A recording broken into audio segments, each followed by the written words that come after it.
The signal did not behave like a signal. It folded over itself in spectral bands that Veythari mathematics had no notation for, and the receiver array on station, Koreth, had been cycling the same corrupted diagnostic for 11 hours before anyone thought to call Sethya nor. She arrived at the array chamber with sleep still dragging at her secondary eyelids, her chromatic frills flat against her skull in the recycled cold of the station's deep wing. The technicians had cleared out. Only Commandant Devo remained, his massive frame blocking the central display, and when he turned to face her, his frills were gray. Not angry gray, not cautious gray. The particular muted shade that meant he did not know what he was looking at, and had exhausted every protocol for pretending otherwise.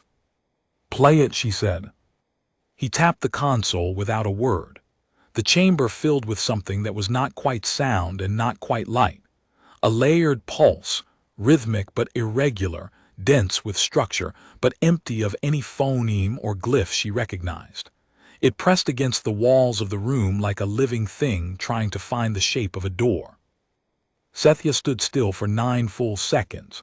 Her frills shifted through 4 colors in rapid succession, none of them voluntary.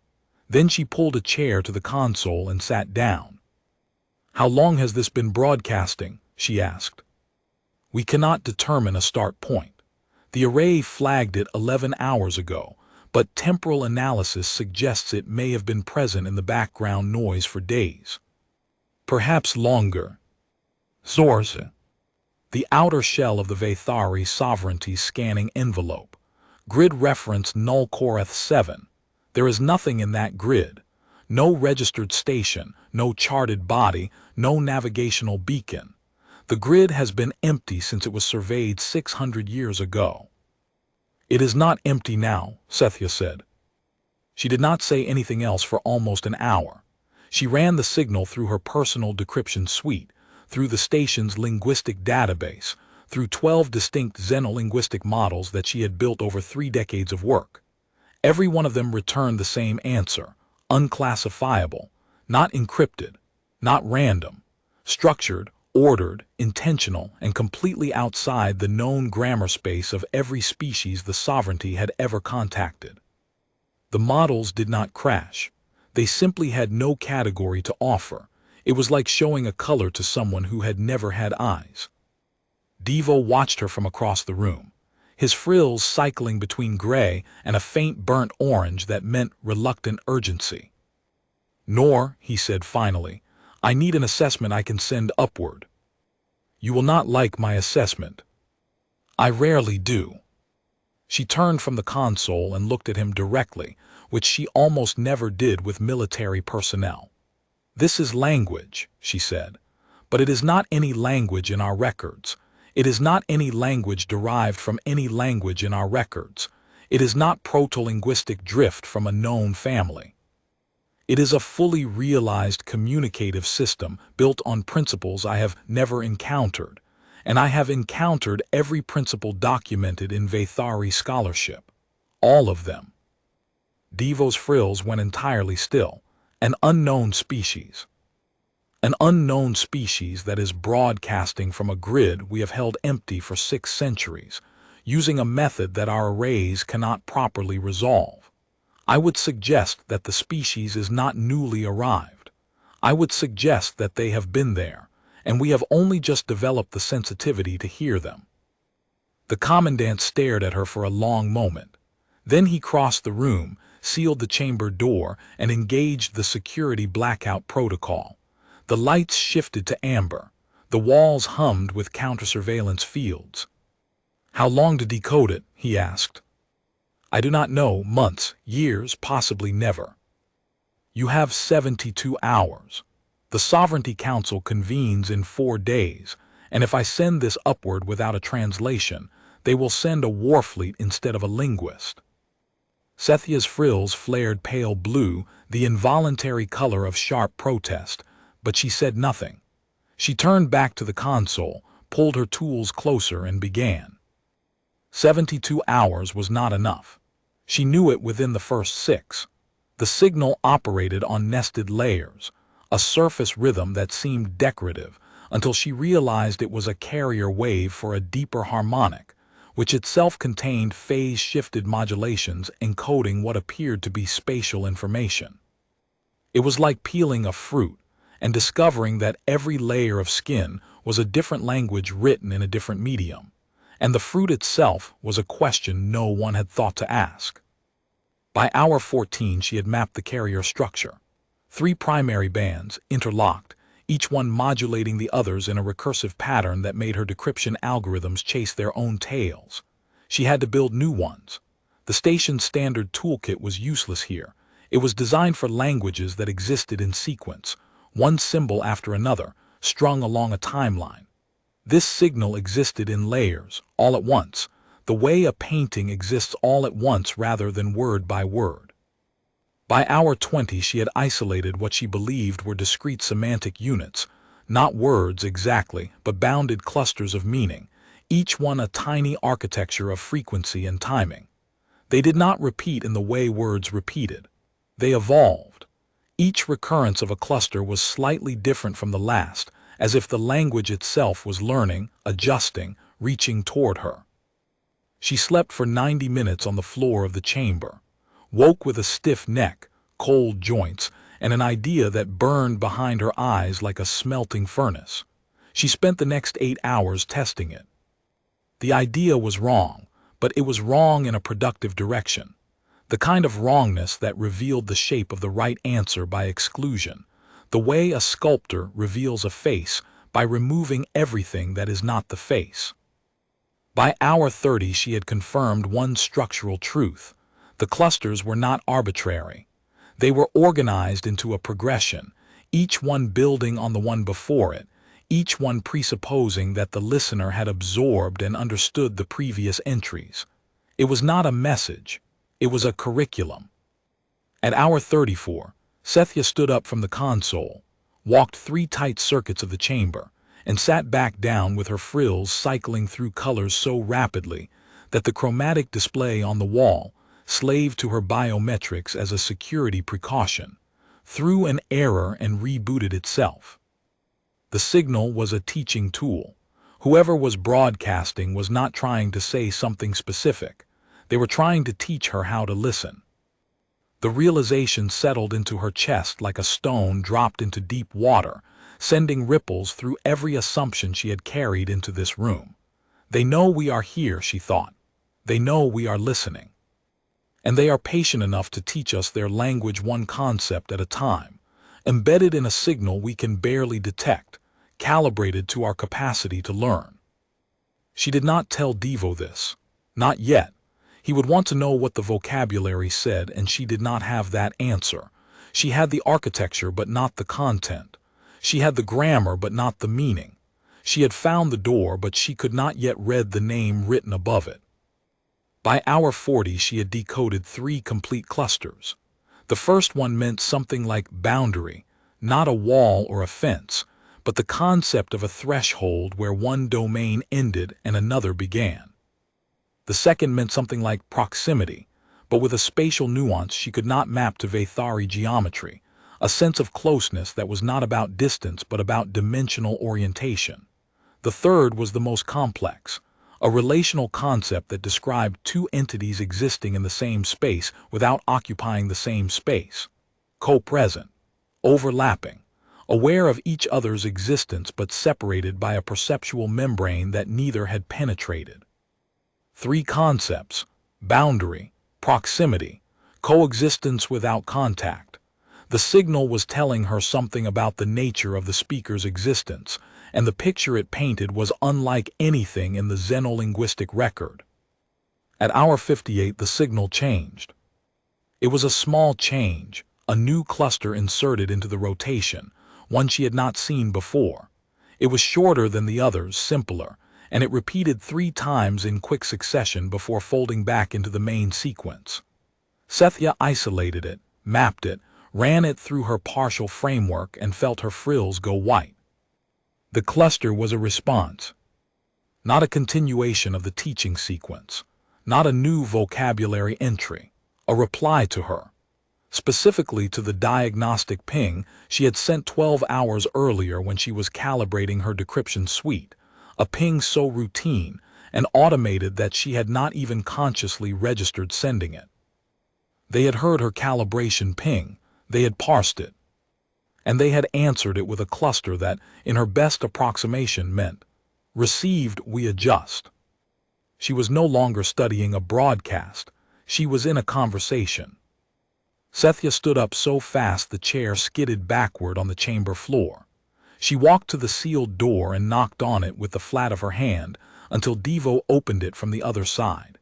His frills were the color of exhaustion, dull greenish-gray, the shade of someone who had been awake for 2 days managing a crisis he did not understand. "I need to speak to the council directly," she said. "You have 14 hours left. I need to speak to them now, not through your chain of command, not through a summary, not through a diplomatic précis written by someone who does not understand the signal. Directly. Face to face, in person if possible." Devo studied her. Whatever he saw in her expression, in her frills, which were cycling through patterns he had never seen and could not read, made his own frills flatten against his skull in the involuntary response of a soldier confronting something outside his training. "I will arrange a secure relay," he said. The Veythari Sovereignty Council occupied a chamber carved from the living rock of Homecore, the ancestral seat of government, 47 light towers from Station Korath. Sethya had been inside it once, 30 years ago, when she received her appointment as senior xenolinguist. She remembered the scale of it, the vaulted ceiling lost in shadow, the tiered seats rising in concentric rings, the central floor where petitioners stood small and exposed under the gaze of 400 counselors. She had been terrified. She had hidden it well enough that only her mentor noticed. She was not in the chamber now. She was in a communications alcove on Station Korath, looking at a flat projection of 15 council members arranged in a priority subcircle. The image was sharp but slightly delayed, and every time she spoke, she watched her words arrive on their faces a half-second late, their frills reacting to sentences she had already finished. It gave the conversation a dreamlike quality, as if she were speaking to a memory rather than a living assembly. Senior Counselor Marin Voss occupied the center position. She was old enough that her frills had lost their chromatic range and settled into a permanent muted silver, which made her expression unreadable by anyone who had not spent years studying her. Sethya had not.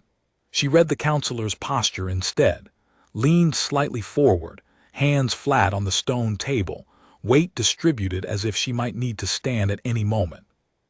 A body primed for action, wrapped in a face that revealed nothing. "You are telling us," Voss said, with the particular deliberateness of someone choosing each word as a blade, "that an unknown species has been resident in our sovereign space for an indeterminate period, and that this species is currently in active communication with you." "Yes."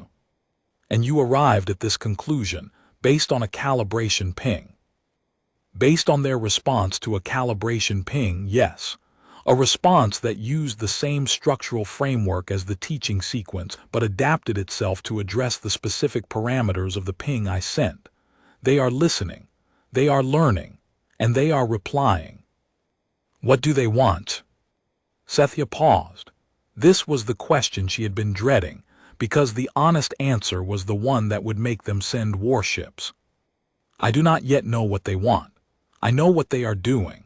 They are teaching us their language. The entire signal is a structured pedagogical tool, a vocabulary delivered in layers, designed to be decoded by a species that has never encountered their communication modality before. The fact that they built this tool at all tells us something critical. Which is, they anticipated contact. They prepared for it. They chose to make themselves comprehensible rather than making themselves hidden. That is not the behavior of a hostile intelligence. A hostile intelligence does not teach its adversary how to understand it."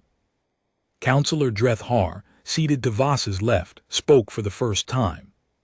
His frills were the dull red of professional skepticism, held deliberately in that register the way a soldier might hold a weapon, visible, steady, pointed. It is also not the behavior of a species that respects sovereignty. They are in our space, linguist nor, uninvited, unannounced, broadcasting on frequencies we cannot properly resolve. You are describing a species that chose to remain invisible until it chose not to, which means the timing of their revelation is theirs, not ours. That is a strategic posture, not a pedagogical one.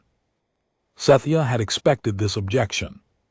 She had prepared for it during the 20 minutes she had spent waiting for the relay to connect, turning the argument over in her mind the way she turned vocabulary clusters over in her framework, examining every angle, testing every interpretation. Counselor, I have spent 31 years studying first contact linguistics. I have decoded the trade can of the Selathi Compact, the bioluminescent protocols of the Meyer Collective, and the stone inscription language of the Keth, a species that has been dead for 11,000 years. In all of that work, I have never encountered a species that went to this length to be understood. The signal is not a weapon. It is not a probe. It is not a demand or an ultimatum. It is a hand extended in a language, designed to be grasped by a hand that has never touched it before. Hands can hold weapons, Veythari said. They can, but a hand that teaches you its own grammar before it reaches for anything is not holding one. The subcircle fell quiet. Frills shifted through private spectrums of calculation, oranges and yellows, and the occasional deep blue of someone revising a position they had walked in holding. Sethia waited, her own frills deliberately held at neutral gray, projecting the calm she did not feel. Inside, her heart rate was elevated by 20%. She could feel the pulse in her throat. Senior Counselor Voss spoke again. What do you recommend? Send me to the source point, not a fleet. Not a diplomatic envoy with military escort and political advisors and protocol officers who will want to draft a formal position statement before anyone says a word. Me, on a survey vessel, with a pilot and a communications technician. I will go to the source point. I will establish direct contact, and I will learn what they are saying. You are asking us to send a linguist to meet an unknown species alone. I am asking you to send the only person in the sovereignty who has a partial framework for their language before someone with a railgun arrives and renders the question moot. The framework I have built is calibrated to my cognitive patterns. It cannot be transferred. If you send someone else, they start from zero. And every hour they spend catching up is an hour this species spends reconsidering whether we are worth talking to. Voss studied her through the relay. The delay made the scrutiny last longer than it should have, a full second of the senior counselor's silver frills revealing nothing, her eyes steady, her hands flat. Denied, Voss said. You will go, but not alone. Survey vessel Koreth 9, full crew, standard defensive armament. Commandant Devo will accompany you with a security detail. You will have operational authority over communication protocols only. Navigation, defense, and withdrawal decisions remain with the commandant. Is that understood?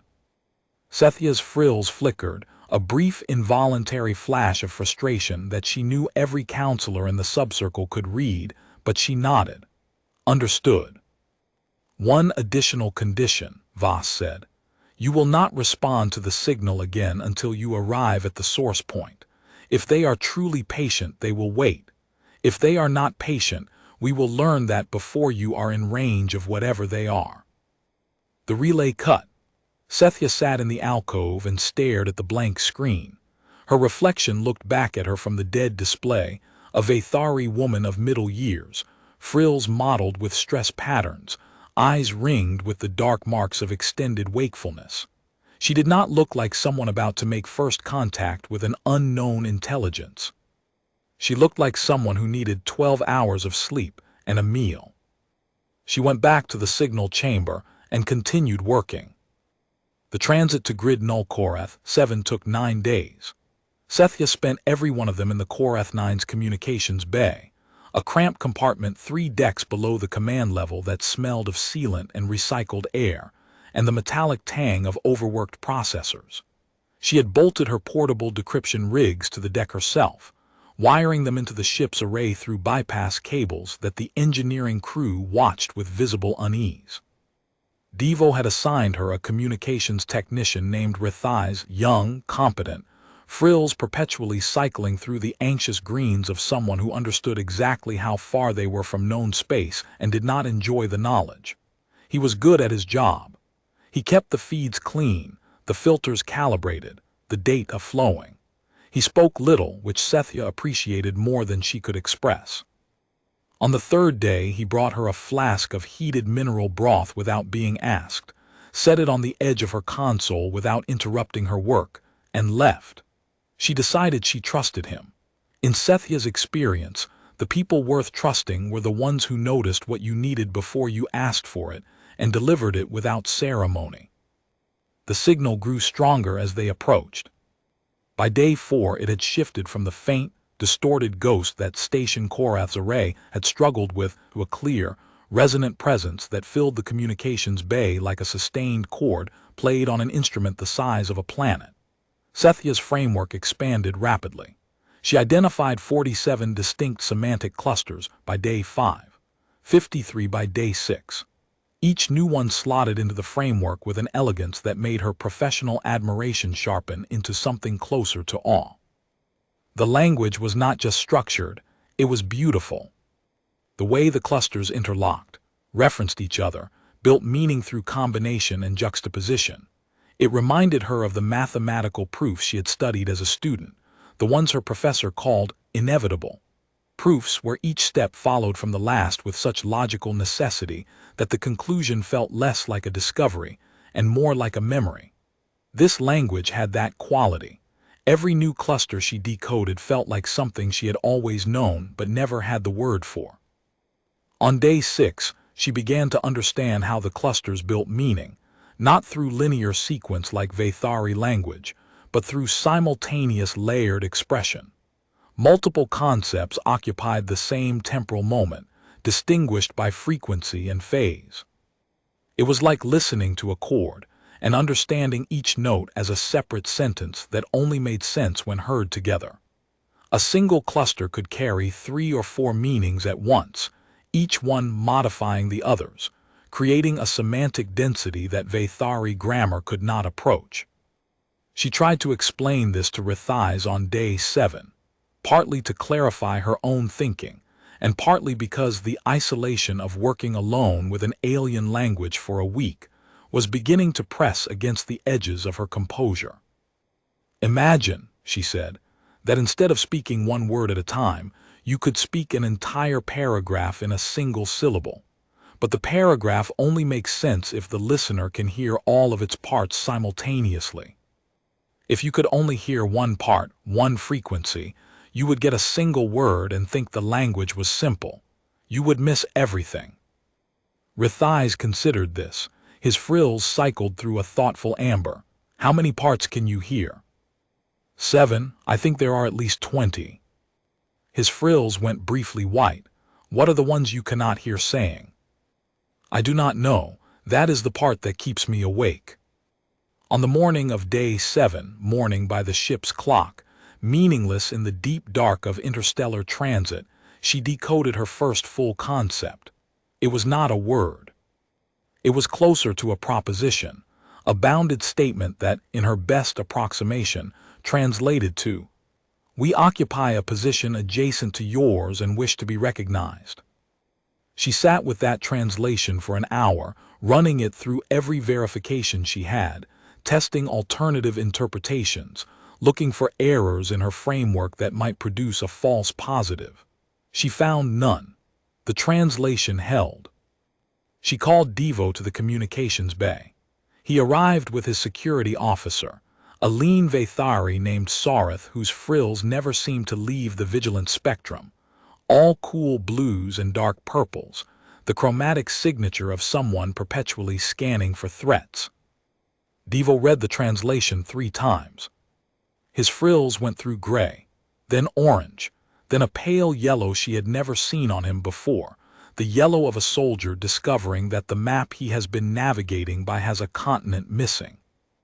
Adjacent, he repeated, not inside, adjacent. That is what the structure indicates. They are not claiming to be in our space. They are claiming to be beside it. The distinction is deliberate. The signal uses different phase modulations for spatial relationships, and the one attached to this concept is the equivalent of next to, not within.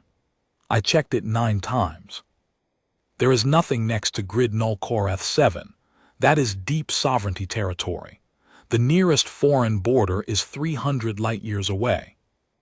I know, which means either their concept of adjacency operates on a geometry we have not mapped, or there is a dimension of proximity that our instruments have never been calibrated to measure. Devo's yellow frills told her everything about how that sentence landed. Sareth's frills went to the dark purple of a threat assessment being revised upward. Neither of them said anything for a long moment. Then Devo left the bay and went to check the weapons systems.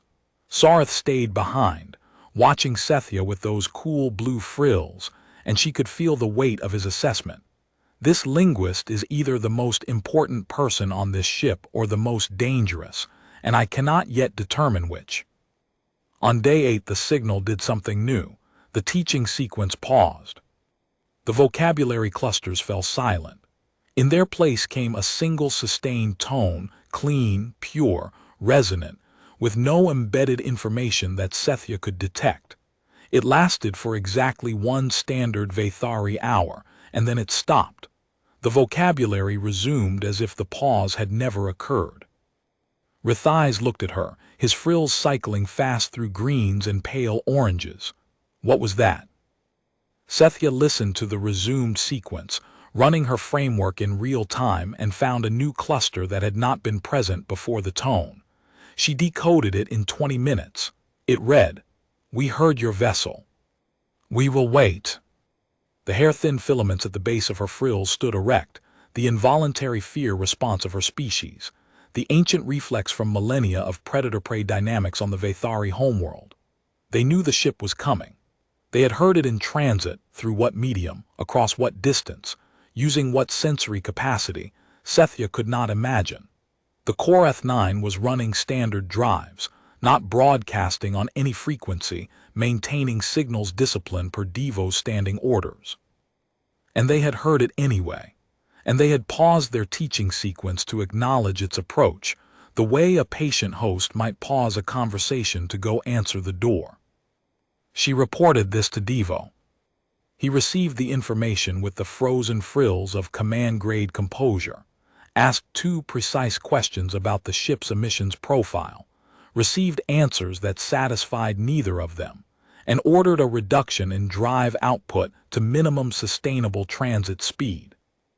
That night Sethia lay in her narrow bunk and stared at the ceiling. The Korath 9's hull hummed with the reduced vibration of its engines, a sound so constant it became silence, and in that silence she felt something she had not felt since she was a student, young and awed by the sheer density of knowable things in the galaxy.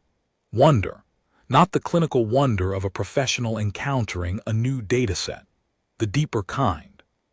The kind that makes the chest tight and the mind race, and the frills cycle through colors that have no names, because they only appear at the edge of what a person can comprehend. They are not like us, she thought. They are not like anything we have ever met, and they are waiting for us with a patience that shakes me more deeply than any weapon could. Day 9, arrival. The Korath 9 dropped out of transit at the edge of grid null Korath 7 and immediately went to defensive posture. Sethia felt the deck vibrate as weapons systems powered up, heard the muffled alarm that meant the crew was moving to battle stations, and saw the lights in her bay shift from standard white to the amber of combat readiness. Her frills went flat with annoyance, but she said nothing. Devo had his authority. She had hers. The boundaries had been drawn by the council itself. The forward sensor sweep returned nothing. Empty space. No mass signatures, no energy emissions, no gravitational anomalies, no thermal residue, no particle trails, no debris. The grid was exactly as surveyed 6 centuries ago, void, dark, still. But the signal was deafening. Not literally, it remained at the same broadcast power it had always been.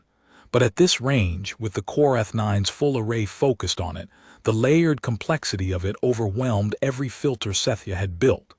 She could hear, for the first time, the full depth of the structure.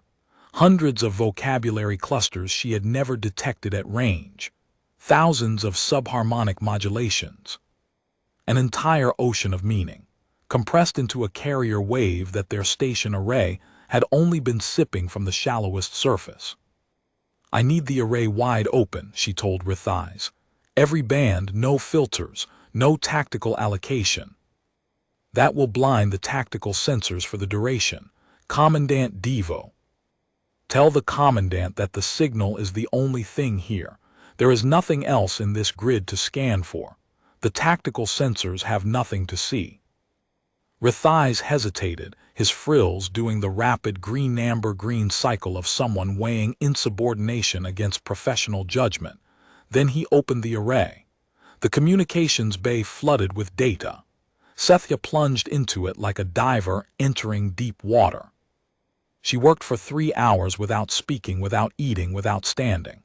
Veythari fed her data streams, routed feeds, adjusted gain, kept the rigs from overheating.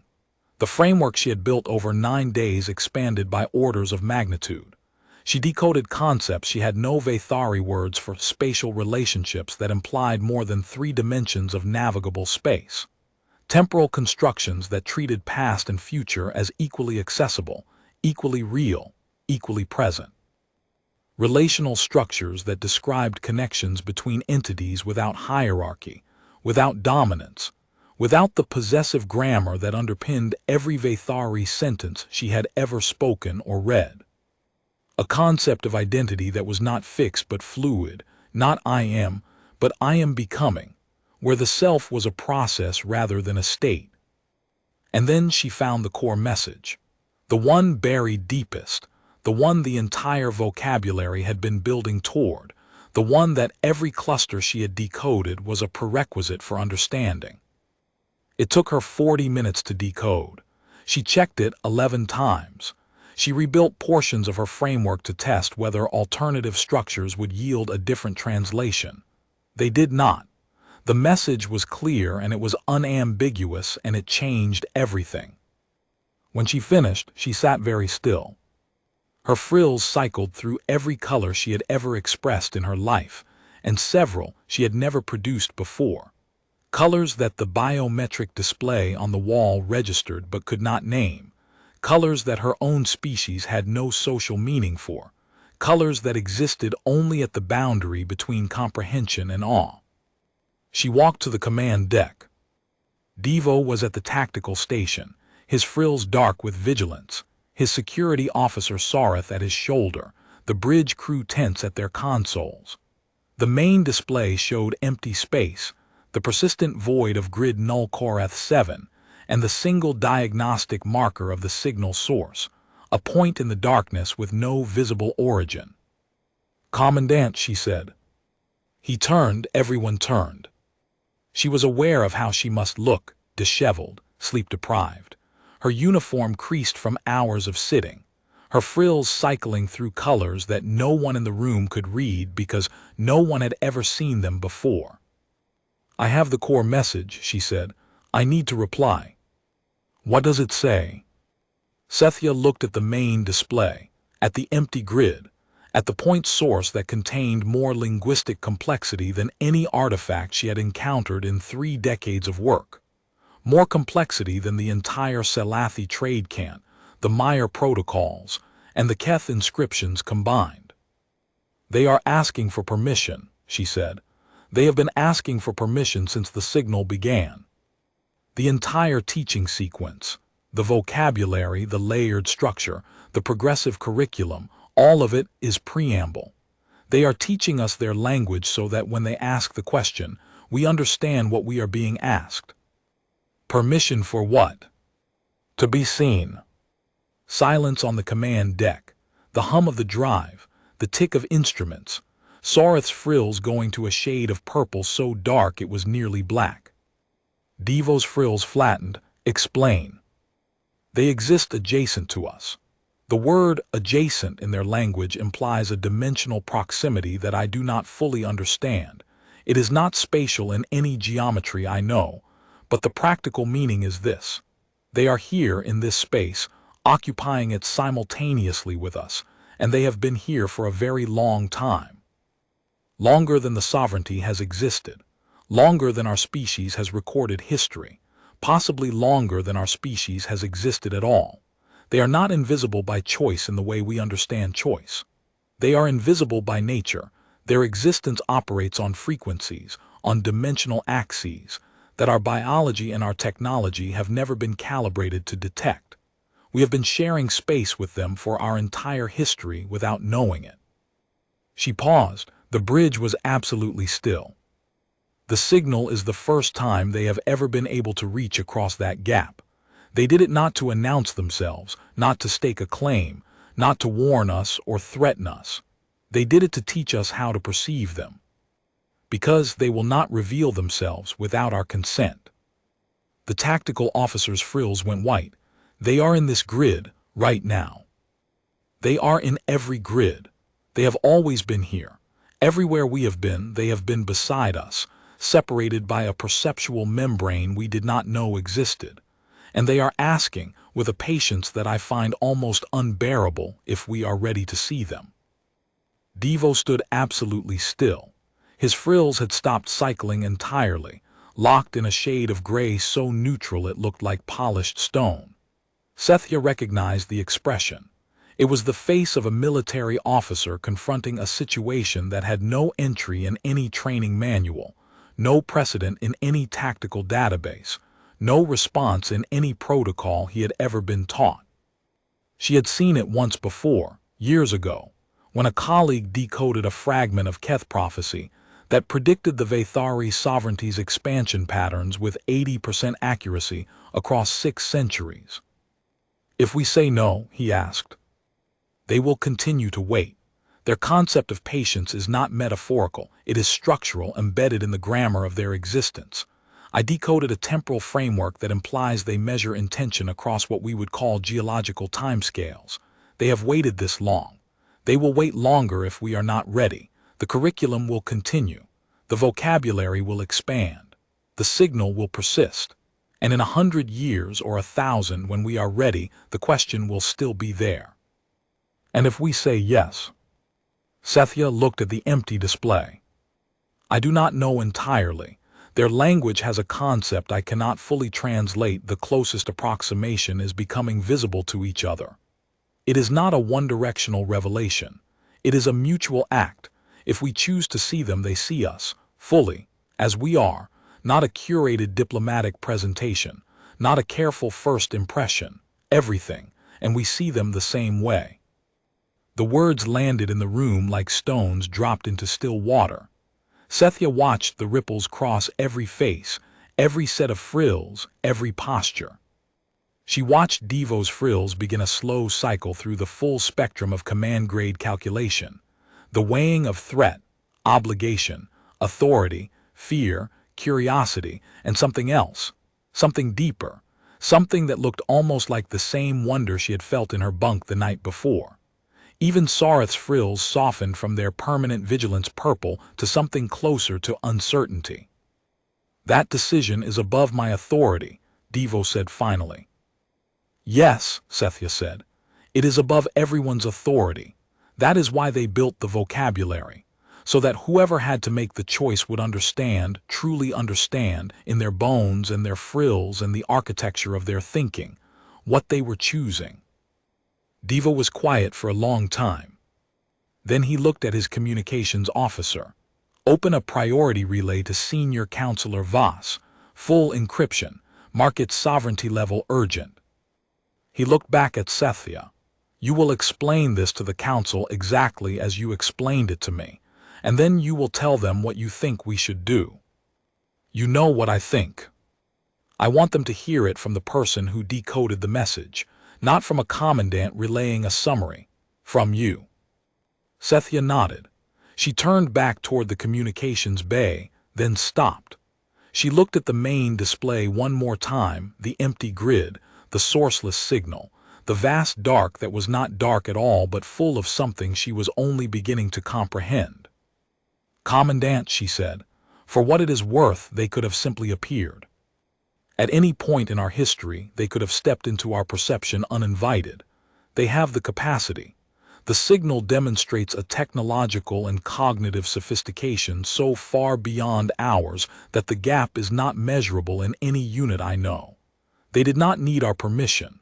They asked for it anyway." She left the command deck. Behind her, she heard Devo say very quietly to no one in particular, "Open the relay." The council session lasted 11 hours. Sethia spoke for the first 3 hours, answering questions for the next 5, and sat in exhausted silence, while the remaining 400 counselors debated for the final 3. She watched their frills from across the relay, a vast chromatic argument conducted in colors rather than words, factions shifting through reds and oranges, and the rare deep violet of existential dread and the occasional pale gold of reluctant hope. The questions were the ones she expected. Could the signal be a deception, a lure designed to make them lower their guard? Could the teaching sequence be a cognitive weapon, reshaping her perception to serve an alien agenda without her awareness? Could the permission framework be a trap, a yes that opened a door that could never be closed? She answered each one honestly, because honesty was the only tool she had left and the only one worth using. Yes, it could be deception. She had no way to prove it was not. Any linguist working with an alien communication system was, by definition, allowing that system to reshape their cognitive framework. The teaching sequence had already changed how she thought about language, about space, about the nature of coexistence. She could not undo that. She would not want to. Yes, a yes could be irrevocable. That was, in fact, the point. The entity's concept of mutual visibility was not casual. It was permanent. Once seen, always seen. The door, once opened, would not close. Counselor Veythari, the military liaison, pressed the threat assessment angle for 40 minutes straight. His frills never left combat red. "Linguist Noor, you have described a species that perceives across dimensional axes we cannot detect, that has monitored our civilization for longer than we have existed, and that possesses cognitive and technological capabilities you describe as immeasurably superior to ours. Your recommendation is that we make ourselves completely visible to them. Explain to me how that is not strategic suicide." "Because they are already aware of us," Sethia said. "They have always been aware of us. The asymmetry already exists. What they are offering is not a new vulnerability. It is the elimination of an existing one. Right now, they can perceive us and we cannot perceive them. If we consent, both sides see each other. The balance improves. It does not worsen." Toreth's frills darkened further, but he did not have a counter-argument. The logic was sound, and the chamber recognized it.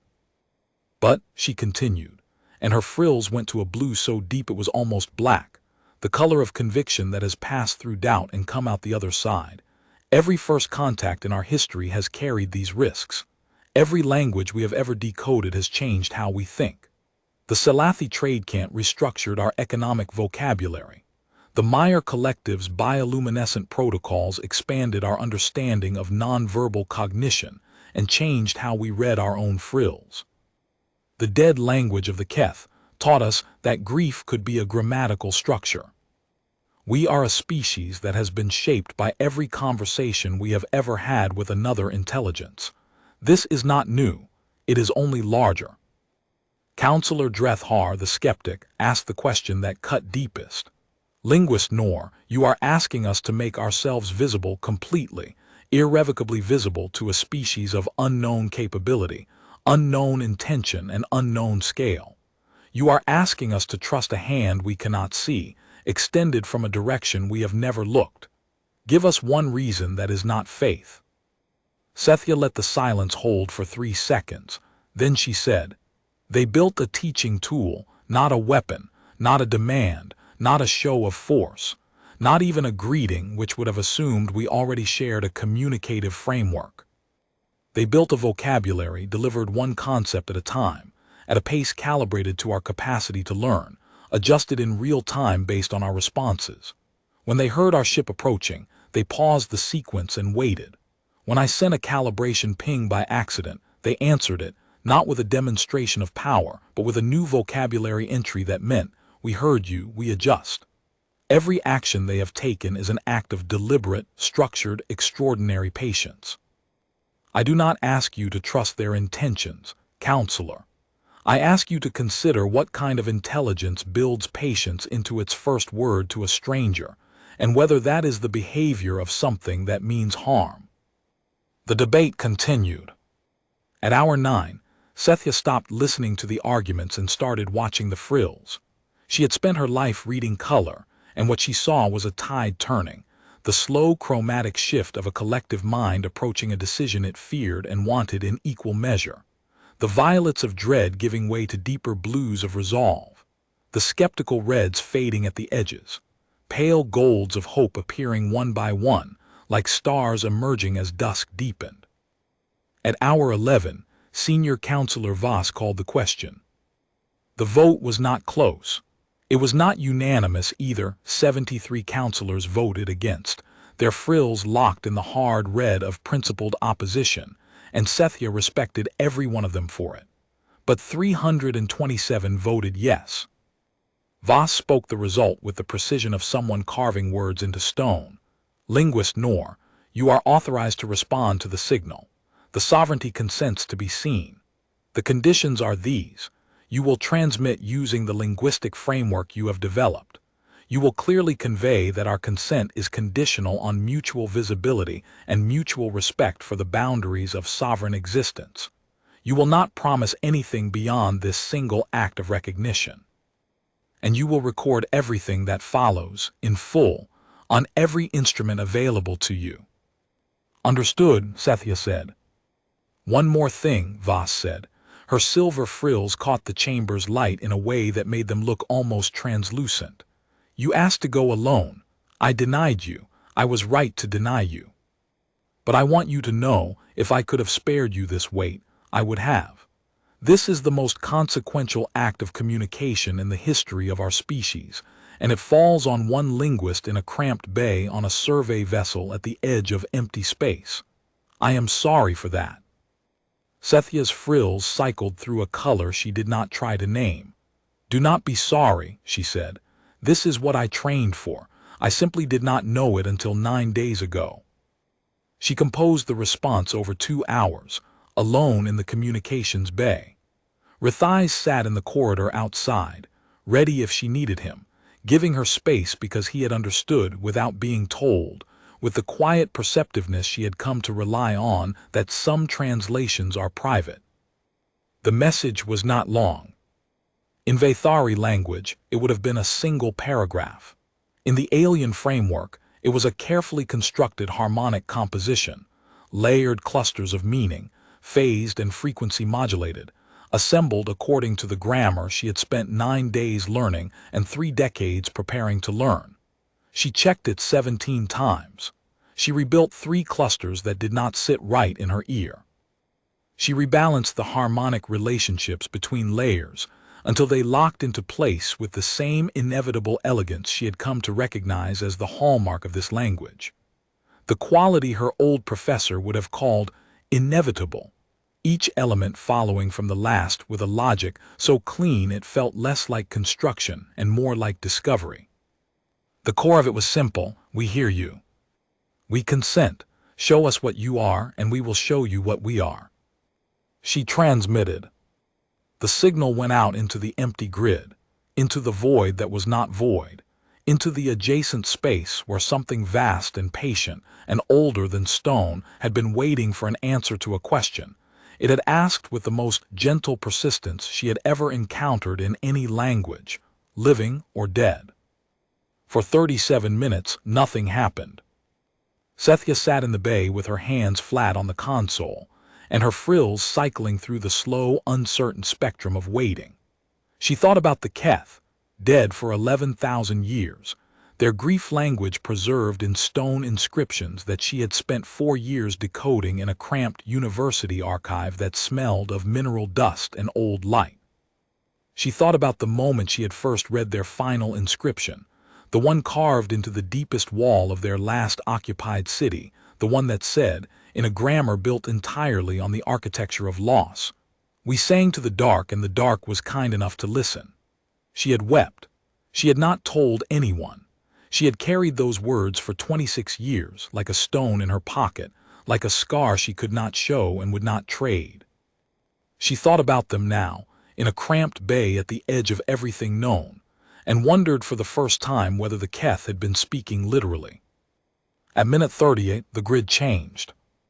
It began at the edges of the forward display, a shimmer, like heat distortion over a desert, except there was no heat and no medium to distort. The shimmer spread inward with deliberate slowness, and as it spread, the emptiness of the grid began to fill, not with ships, not with structures, not with anything that fit any category in the Veythari taxonomy of material objects. With presence. Sethya could not describe what she saw because what she saw was not entirely visual. It was dimensional. The grid was folding open like a flower made of geometry, revealing layers that had always been there, occupying the same coordinates, the same moment, the same cubic parsec of space, but on axes that Veythari perception had never been built to access. And in those layers, something moved. It was vast, not physically vast or not only physically vast.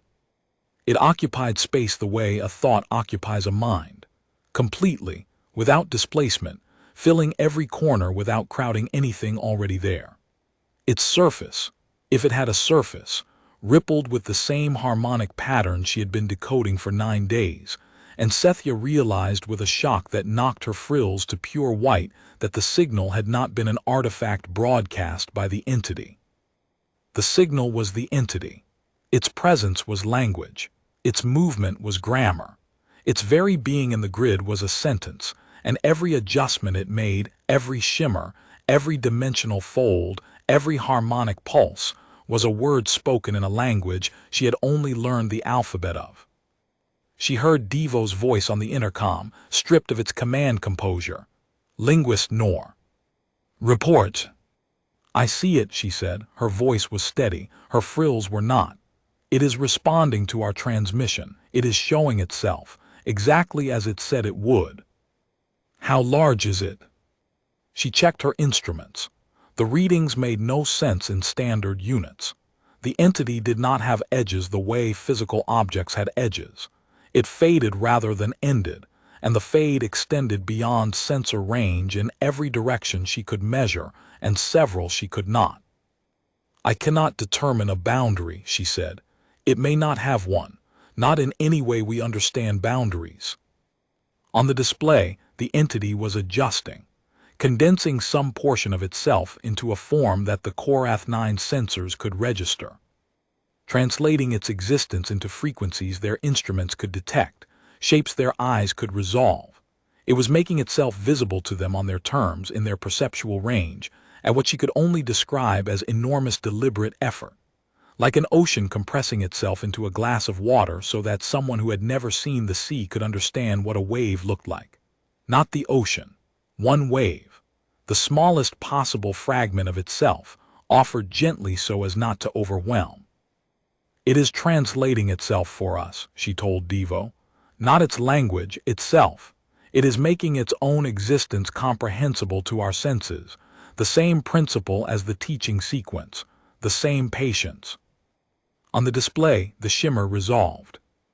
What appeared was not a ship, not a creature, not any category of object that Veythari science had a name for. It was a geometric form of extraordinary complexity, a structure that seemed to exist in more dimensions than the display could render, projected down into 3-dimensional space like a shadow of something immeasurably larger cast on a wall. It pulsed with the same harmonic rhythms as the signal, and as it pulsed, Sethia felt not heard, not saw, but felt, in her bones and her frills and the deep architecture of her mind. A single clear concept transmitted with a precision and depth that made every linguistic tool she had ever used feel like a child scratching marks in sand. Gratitude. Not the word for gratitude, the experience of it. The full weight of what it meant to wait an immeasurable span of time for a conversation, and to finally, after patience that defied comprehension, receive a reply. They are grateful, she thought. We said yes, and they are grateful. After all this time, after all this patience, they did not assume. They hoped, and now they are grateful that their hope was answered. She became aware that she was crying. Veythari did not cry often. The tear ducts were vestigial, a holdover from an aquatic ancestor, and saline discharge had no social meaning in her culture. But the tears came anyway, running down her face in thin lines, and she did not wipe them away, because some responses were older than culture and truer than grammar. The entity held its translated form. It did not advance. It did not retreat. It did not expand or contract or make any gesture that could be interpreted as demand or threat. It waited, present and visible and patient, allowing them to look, allowing them to adjust, allowing them to feel whatever they needed to feel before the next word was spoken. And Sethia understood, in a way she could never fully articulate in any language she knew, that this was not strategy. This was nature. Patience was not what the entity did. Patience was what it was. She opened a channel to the command deck. Commandant Devo. I see it, Nor. His voice was quieter than she had ever heard it. Your frills, what color are they? A pause. I do not know. I have never seen this color before. Neither have I, she said. I think we are making it right now. A new color for a new thing. Another pause, longer. She heard the bridge behind him, the soft murmur of a crew that had stopped working their consoles and was simply staring at the display. Then Devo said, Linguist Nor, what is our next step? She looked at the translated form on the display, the geometric shadow of something ancient and vast and patient. Something that had waited longer than her species had existed for a single conversation. Something that had built a vocabulary out of patience and a curriculum out of kindness, and asked permission when it needed none. We listen, she said. We have spent 9 days learning their alphabet. Now we learn what they have to say.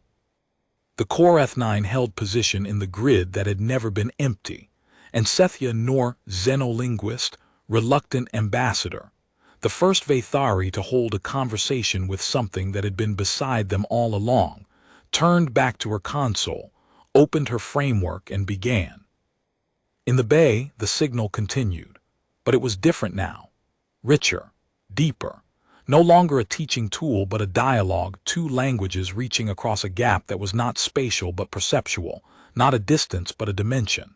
And somewhere in the layered harmonics, in the phase-shifted clusters of meaning that bloomed and folded and reached, Sethia heard something she had been listening for her entire career without knowing it.